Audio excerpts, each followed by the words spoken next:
Pourquoi quelqu'un de 80 ans doit s'occuper d'une personne plus âgée? Ce programme a été enregistré à l'origine par Ricardo Mello de l'Institut Namasté le 17 janvier 2019. Les audios sont préparés par des volontaires de la Pile de l'Évangile. Notre équipe de collaborateurs a toujours besoin d'aide. Soyez vous aussi volontaires dans notre cause. Rejoignez notre page sur Facebook, Pilule de l'Évangile. Bonsoir mes chers amis, bonsoir, une très bonne soirée à vous tous. Lumière et paix pour votre cœur. Nous commençons une autre pilule nocturne de l'Évangile. Pour ceux qui viennent d'arriver, je suis Ricardo Mello et notre travail est fait avec beaucoup de tendresse pour votre cœur. Que Dieu vous bénisse et j'espère que je pourrai vous être utile. J'ai une question qui je crois est aussi une question de beaucoup de gens. Spécifiquement ou sans doute de la même essence. Une dame nous a envoyé un message, je vais omettre son nom. Elle nous a raconté un drame familial et pose la question suivante. Ricardo, comment justifier le fait qu'une femme de plus de 100 ans, qui ne se souvient plus de rien, qui a de graves problèmes de santé, avec tout le travail que nécessite naturellement quelqu'un de cet âge, est prise en charge par une autre dame de plus de 80 ans. Certes, cette dame est un peu plus jeune, mais elle a plus de 80 ans. Elle ne peut pas prendre soin d'elle-même, et en plus elle doit s'occuper de cette dame qui a plus de 100 ans. Pourquoi cela? Où est la justice divine dans ce cas? Une personne âgée qui s'occupe d'une autre encore plus âgée, avec de nombreux problèmes de tout ordre? Où est Dieu dans tout cela? Oh ma chère, Dieu est justement là. Dieu est exactement dans ce processus où une personne a la possibilité de prendre soin de l'autre. Spirituellement, nous sommes tous interconnectés d'une manière ou d'une autre.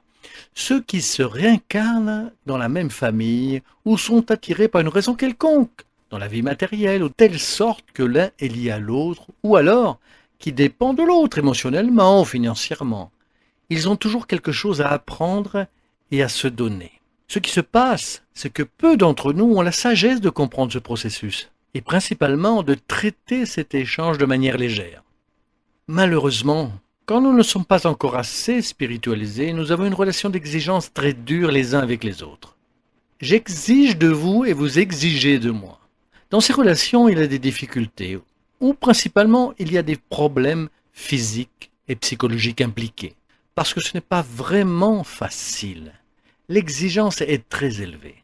Par exemple, vous devez prendre soin de votre père ou de votre mère, ce qui prend du temps. Parfois, la personne possède déjà un processus mental de dégénérescence psychologique et elle ne peut plus parler comme avant, calmement. Alors, elle insulte, hurle et se bat. Notez que c'est une situation difficile. On ne peut pas dire que cela est simple, mais l'enfant peut voir dans cette situation une opportunité que la providence divine lui apporte pour prendre soin du père ou de la mère, ou peut-être pour sauver la relation d'une vie passée. Qui sait s'il n'a pas abandonné son père ou sa mère, et maintenant il a une chance d'être quitte avec sa propre conscience et avec la loi divine, car rien n'arrive par hasard. Assurez-vous de cela. La providence divine travaille en silence, mais elle est juste. Je sais que dans notre monde, il y a encore beaucoup d'injustices, mais la justice divine se fait en silence, sans que vous compreniez ces mécanismes d'action. Rappelons-nous de la parole de Jésus. Le Christ a dit que le scandale est nécessaire, mais malheur à l'homme par qui le scandale arrive. Revenons à la question que cette dame nous a posée. Sûrement les deux dames de son histoire, malgré la difficulté de chacune, elles sont en train de vivre un sauvetage spirituel. Combien de foyers connaissez-vous où une personne de 80 ans prend soin d'une autre de 100 ans? Normalement, c'est l'un ou l'autre, n'est-ce pas? Et si cela se produit, c'est parce qu'il y a un lien spirituel entre ces deux personnes. C'est sûr, peu importe leur lien de parenté. Et tout l'amour, l'affection et le don de l'une à l'autre, même dans un environnement de manque d'argent ou dans un environnement de difficultés physiques et émotionnelles. Cela est un sauvetage spirituel. N'ayez aucun doute sur cette relation. afin qu'il y ait de la gratitude et de l'affection entre les deux parties, et certainement la libération de plusieurs questions liées au passé, que la personne qui est impliquée ne s'en souvient pas actuellement, mais la providence divine n'oublie pas. Assurez-vous, ma chère, que Dieu agit à travers ces deux dames, et aussi à travers vous, à travers moi, à travers tout le monde, même si nous ne comprenons pas bien ces lois. C'est pourquoi il est important d'étudier le monde spirituel. Vous pouvez être sûr que le fait que vous écoutiez les pilules de l'Évangile est une joie pour moi et pour notre équipe Namasté. Vous n'imaginez pas comment. Mais si vous voulez vraiment en savoir plus sur le monde spirituel, vous devez étudier. Pour ceux qui aiment spécifiquement ce thème lié au développement de la spiritualité, il y a d'autres moyens, il faut étudier le spiritisme. Je ne parle pas de religion, que cela soit clair. Personne ne vous demande d'être spirit. Mais dans ce cas, si vous voulez comprendre les lois divines et la loi de la cause à effet, comprendre la présence du monde des esprits parmi nous, il n'y a pas d'alternative. Le spiritisme vous guidera mieux. Lisez les œuvres d'Allan Kardec, en particulier le livre des esprits, pour commencer.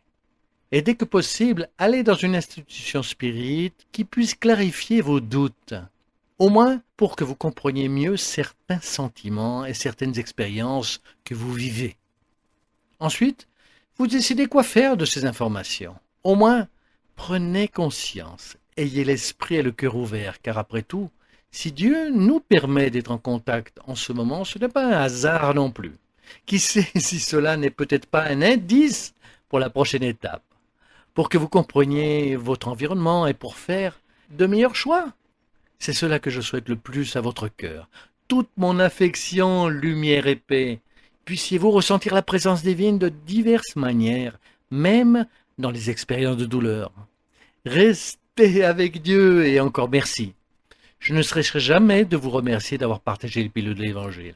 Merci à vous qui ne renoncez pas à partager les pilules avec patience et amour, ce qui nous aide à améliorer de plus en plus ce projet, pour que nous puissions grandir ensemble et en harmonie.